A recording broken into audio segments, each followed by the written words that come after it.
সম্প্রতি কাশ্মীরের পহেলগাঁওয়ে জঙ্গিদের গুলিতে নিহত হয়েছেন ২৬ জন পর্যটক। ঘটনার পর পাকিস্তানকে সমুচিত জবাব দিতে তৎপর হয়ে উঠেছে ভারতবর্ষ। এখন শুধু সময়ের অপেক্ষা। সেজন্য আগামীকাল অর্থাৎ ৭ই মে গোটা দেশের একাধিক জেলায় হবে মক ড্রিল, যা অনুষ্ঠিত হবে রায়গঞ্জেও।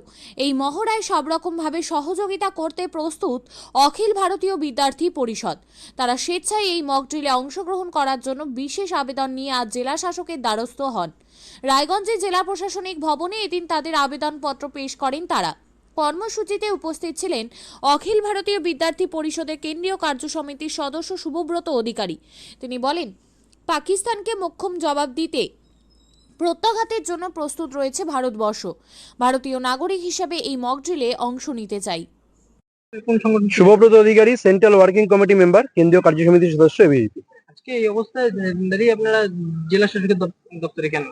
আপনারা জানেন, কয়েকদিন আগে জম্মু কাশ্মীরে যেভাবে সন্ত্রাসবাদীরা ভারতীয় নাগরিকদের উপর আক্রমণ চালিয়েছে, তার জন্য গোটা দেশ সমুচিত জবাবের প্রতীক্ষা করছে। এই পরিস্থিতিতে ভারত সরকার এইবার বদলার হুঙ্কারের দামামা বাজিয়ে আগামীকাল অর্থাৎ ৭ তারিখ গোটা দেশে ২৪৭ জায়গায় মক ড্রিলের মহড়ার প্রস্তুতি নিচ্ছে। একইভাবে পশ্চিমবঙ্গ ১৭ জেলায়, তার মধ্যে এই জেলা অর্থাৎ উত্তর দিনাজপুর জেলা আছে, যেখানে মক ড্রিল হবার কথা রয়েছে রায়গঞ্জ এবং ঈশ্বরপুর, ইসলামপুর শহরে। এই জন্য আমরা এবিভিপি, ভারতের সবচেয়ে বড় জাতীয়তাবাদী ছাত্র সংগঠন হিসেবে, ভারতীয় হিসেবে দল ও মত রাজনীতির ঊর্ধ্বে উঠে এসে আজকে রাজ্য প্রশাসন তথা ভারত সরকারকে এই বার্তা দিতে চাই, আমরা মক ড্রিলে যে কোনো রকমের সহযোগিতার জন্য এবং সম্পূর্ণরূপে সমর্থন করার জন্য ভারতীয় নাগরিক হিসেবে, ভারতের ছাত্র হিসেবে আমরা এবিভিপির কার্যকর্তারা প্রস্তুত। সেই ভারতের যুদ্ধকালীন পরিস্থিতিতে আগামী দিনে ট্রাফিক ব্যবস্থা সামলানো হোক, যে কোনো রকমের ভারত সরকার এবং রাজ্য সরকারের সহযোগিতার জন্য সর্বাত্মকভাবে সহযোগিতার মনোভাব নিয়ে একজন ভারতীয় হিসেবে আমরা প্রস্তুত। এই বার্তা নিয়ে, আবেদন নিয়ে আমরা জেলা শাসকের কাছে এসেছি। এর পাশাপাশি আমরা এখানে বিএসএফ, রায়গঞ্জ জোনের বিএসএফ এর মাননীয় ডিআইজি, তার কাছেও যাব। মক ড্রিলে যে কোনো রকমের সর্বাত্মক সহযোগিতার জন্য ভারতীয় হিসেবে এখন আমাদের একটাই পরিচয়, আমরা ভারতীয়, আমাদের আর কোনো রাজনৈতিক পরিচয় নেই। বদলা চাই। আর ভারত সরকার এই যে বদলার হুঙ্কার দিয়েছে, বর্তমানে ভারতের সরকার, শক্তিশালী সরকার, মাননীয় প্রধানমন্ত্রী নরেন্দ্র মোদী মহাশয়কে আমরা অনেক ধন্যবাদ জানাই।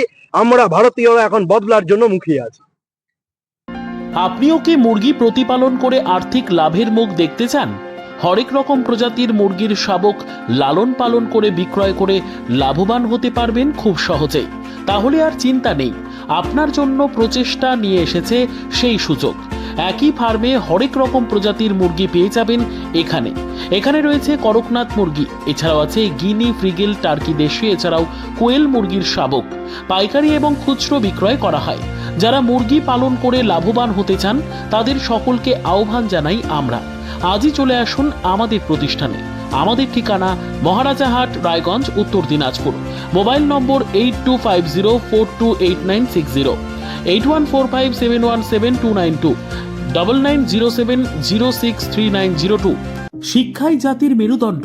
ছোট ছোট শিশুদের প্রাথমিক শিক্ষা পরিপূর্ণ না হলে আগামীতে সেই শিশুরা সঠিক পথে চলতে গিয়ে হোঁচট খায়।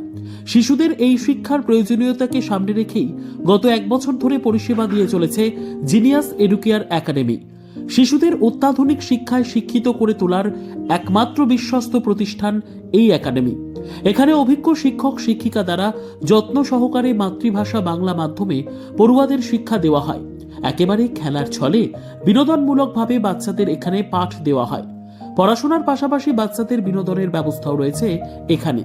তাই আপনার বাচ্চাকে ছোট থেকে অভিনব শিক্ষায় শিক্ষিত করে মানুষের মতো মানুষ করে তুলতে হলে এই শিক্ষা প্রতিষ্ঠানের উপরে ভরসা করতেই হবে। আমাদের ঠিকানা জিনিয়াস এডুকেয়ার একাডেমি, স্থান ঘুঘুডাঙ্গা মোড়, পোস্ট ভূপালপুর, রায়গঞ্জ, উত্তর দিনাজপুর। মোবাইল নম্বর 9563630109 অথবা 7029042308।